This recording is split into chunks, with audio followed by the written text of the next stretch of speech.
Hi, my name is Kay. I'm 20 years old, and this is Figuring Out My 20s. This episode is called Fear of Failure. This is episode 8 of Figuring Out My 20s series, and we're going to be talking about how my fears have held me back and how they've fueled me to make choices in my life. First, before we even get into that, let's just have a little life update because I kind of feel like talking about myself for a minute. Um, let's get like real. Okay, so yesterday I cut sugar and like bad food, I guess, from my life. Basically, what that looks like is no fast food, which is kind of hard for me because if I want to eat breakfast, I typically go get fast food. Um, if I need like a quick meal, fast food. Almost everything I eat has some sort of like sugar in it, but I have stopped like with candy and um like baking sweets, stuff like that. I'm supposed to be cutting sugary drinks, but I have a like half full gallon of cranberry juice in the fridge right now, so I'm gonna finish that off. Obviously, like I spent the money on it, so I'm not just gonna throw that away. But so far, I have not gone out to eat anything, even though Chinese food sounds so good right now. Um, I made myself eggs and toast yesterday morning, and then this morning I had toast. I had a protein shake yesterday morning, which I didn't drink all of it because I don't know. I used to really love protein shakes, but I did not enjoy the one that I made yesterday. So I didn't drink all of it, but I did make it. That was a start. And then I went because I wanted to start drinking more water. I'm really, really bad about water. Um, I went and got I don't remember what brand it is, but I got sugar-free like electrolyte flavor packets from the grocery store, and they're kind of gross. They're like really salty, but I don't mind them as much as I originally thought I was going to. And I definitely have been drinking more water than I thought I would. I'm doing all of this because I have a little bit of a gut. I just have like a pouch. I'm 20 years old. I don't have any kids. So aside from like the lack of exercise in my life and the constantly eating really bad stuff, because I don't eat a lot. I always skip breakfast. I tend to have a pretty small lunch and then a good sized dinner. And I might snack in between like breakfast and lunch just to get me through because I do get hangry. But with that being said, like what else could it be other than the fact that like I'm just genuinely putting such horrible stuff into my body. So, in order to get rid of the gut and also just like I want to be healthier and I want to um I guess get my body ready to build muscle because I've always just had this sort of dream of being like a gym girly, and my boyfriend is huge into like working out and being healthy, and neither one of us have been the most healthy recently, but he would love to get back into it and I would love to get into it. So it's just kind of like the perfect time. Anytime's the perfect time, but now is the time for us. So yeah, what else? Oh, big, I was a humongous Red Bull person. I'd have 2 to 3 Red Bulls a day. Literally, like, wake up. I'm so bad about waking up. I'll wake up 10 minutes before I have to go to work. I work 5 minutes away. Throw my clothes on, brush my teeth, wash my face. I'm at the door, going to work. Um, and the first thing I do after, getting in and opening up the store is grab a Red Bull. So yeah, and then I'll grab a Red Bull on my way out of the building for lunch, and then I grab a Red Bull when I'm leaving work for the day. So I drink, I did drink a lot of Red Bull. Um, I really like and enjoy Red Bull, but again, I just want to be healthier. I want to be happier with the way I look. That's just a personal thing. Like the bodybuilder, I guess, frame, maybe not even bodybuilder. I think that's the wrong like physique that I'm looking for, but like just a woman who's toned and not like really going over the top is kind of what I'm looking for. I don't want to flex because this is not what like this is, but I'm already pretty muscly. So like if I could just reflect like this throughout my whole body, and this is just natural. My whole body is just natural. I have very good genes, I guess, and so I have a very good like starting point already. I just have to take the steps to really like I guess maintain it and build it into what it was meant to be. So I'm off sugar. I haven't had there was something else. I'm drinking like a lot of Red Bull, off sugar, off water. I mean, off sugar, off Red Bull, drinking a lot of water. Um, I've cooked the past 3 nights in a row. That's not very normal for me. Usually, like, I'll cook and then I might eat leftovers or order takeout. Yeah, it's bad. Takeout's bad. It's bad how much takeout we've had in the past. I don't even know how long. But we are huge takeout people, and I'm just trying to get away from that. Because again, I just want to be healthy. So I've cooked the past 3 nights in a row, and I think we had leftovers one night. So we haven't had takeout in at least 4 nights. Yeah, maybe 5. I don't know.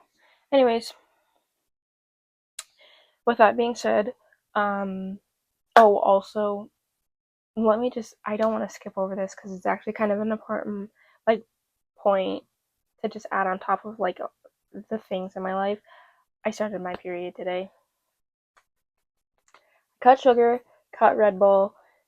I've been kind of like I had literally toast this morning for breakfast, so like I don't know, my body's just all weird right now. I've been in a really funky mood. I'm super low energy and I've just got water in me. Um so yeah, excuse me. That is that's what life is looking like right now. With that being said, let's get into the video. So I actually moved my iPad. I didn't put it here today. I put it over there. So if you see me looking like off screen, that's why. Okay, so the first topic that I have for us today is that my like fear of failure does not pertain to like getting bad grades or disappointing people or um being able to do it perfectly the first time. My fear of failure has a lot to do with just like being afraid of doing something that's actually really important to me. I don't know how to explain it better than that, but a really good reason why it took me this long to start this YouTube, despite the fact that I like have wanted to do this for so long, is because I was like afraid that the channel wouldn't go anywhere and that it would be me kind of beating a dead horse by trying and putting my energy into it and putting my time into it and having hope that it would um make me feel the way that I hope it would make me feel and in the end turn around and find out that it's like it just didn't like it didn't turn out the way that I hoped. And so that is like if you could take that and apply it to other scenarios like maybe school or job or whatever, it's pretty much the same thing. And again, like I never really worried about getting bad grades in school or like disappointing people unless it's again like something that's really like important to me, I guess. Um like say I was planning someone's birthday and it like really reflects in my mind how I care for this person, like making sure that their day goes really well. And then it turns out that I planned it poorly because they don't like maybe the theme or whatever. Like that is a prime example of how I would feel fear failure. I won't start things if I'm worried I can't make them succeed. That looks like me talking about projects a lot. Like I'll talk about ideas for stories, I'll talk about business ideas, I'll talk about hobbies that I want maybe want to start, I'll talk about things that I like, but I'll never actually pursue them because I'm like so worried that I won't be able to fulfill it, and like I'll just get down on myself for not being able to do it, um not being able to like succeed at it or make it happen the way I want to, bring it to a finish. I don't really know. Just like get it to the finish line, I guess. And so yeah, I will just like avoid things and kind of fantasize about them and think about them a lot and talk about them a lot, but it never actually happens. So I tend to be very anxious about things that are important to me. Um, I'm a pretty anxious person. I have never been diagnosed, let me just put that out there. But when I say like I'm anxious, like calling people on the phone makes me anxious. Going to the grocery store makes me anxious. Um, Talking to people makes me anxious, and that's kind of crazy because my 9 to 5 literally requires me to be around people, talk to people all day, every day. But I am just like such an, I guess, a socially anxious person. If it's like important to me, I will worry about it so much. Um, and I am a worst case scenario like worrier, so my mind like just spirals down and down and down about all the horrible things that could happen.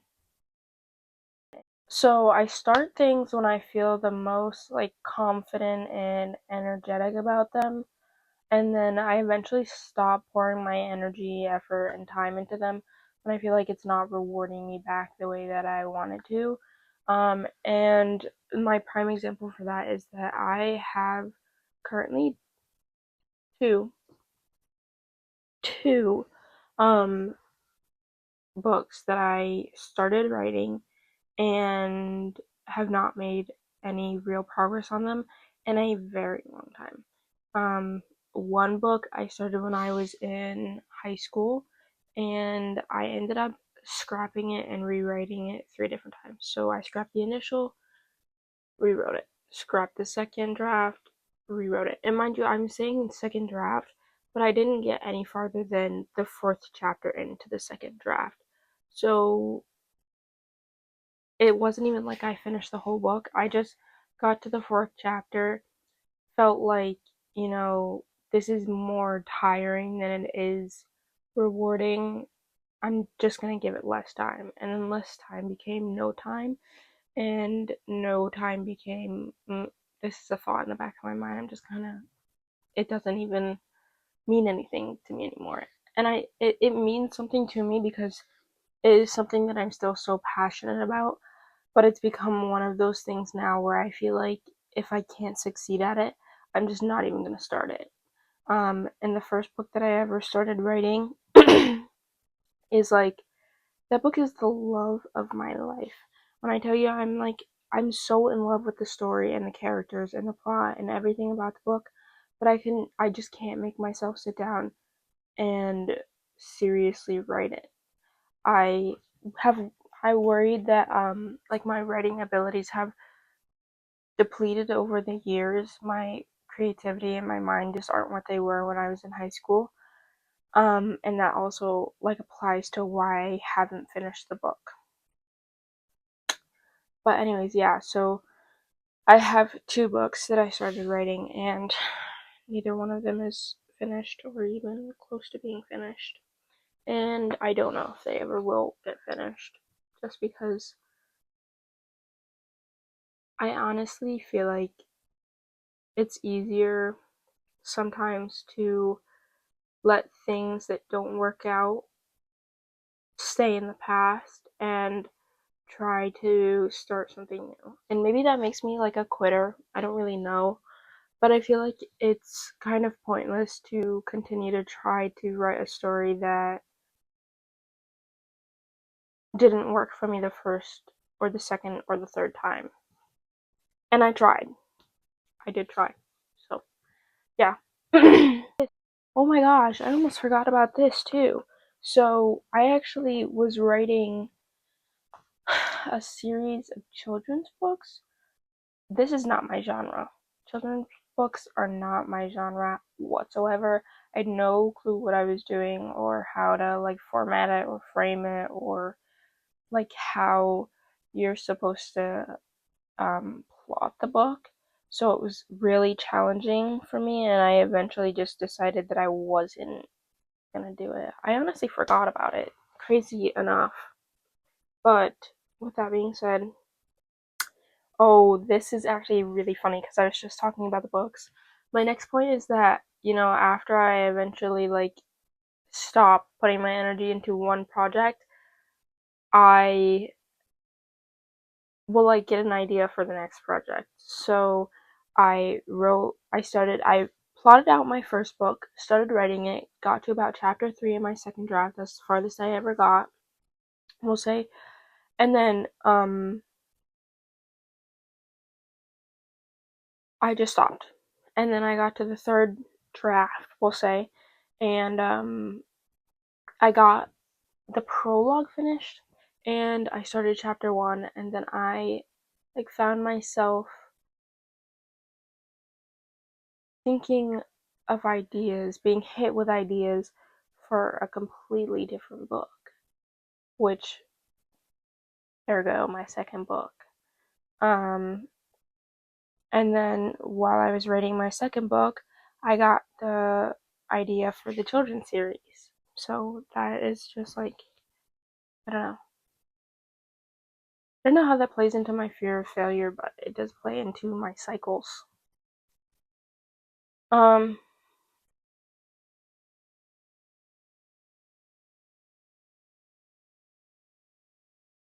how does this apply to my career journey so far? Well, I've looked into quite a few options of what I could do career wise, and it ultimately goes like this. I fall in love with the idea of something, I get super invested in it, I take the initial steps to start my journey down that path, and then I get scared that I'm gonna fail, and I decide to take a step back and stay where it's comfortable. To stay in the life that I know, stay where I'm not happy, but I'm not struggling horribly, and just do what I know I can do. And even though I have like a serious fear of failure, I do also have a fear of I guess like not doing things. And so I want to travel the world, and I do want to make good money so that way I can buy myself a house and have a very comfortable living when I'm older. Um and those things, they combat in situations like my career, because I need a career in order to build the life that I want, but I can't get past the fear of failure. Okay, so the quote that I have for you this week is: fear is nothing more than an obstacle that stands in the way of progress. And that just kind of ties back on like a topic that I touched on a couple weeks ago, maybe it was last week, but just you have to grow. Um Things have to change. The life keeps going, so you have to move forward. That is all I have for you this week. I hope you have a great week. I will see you next Friday. Bye.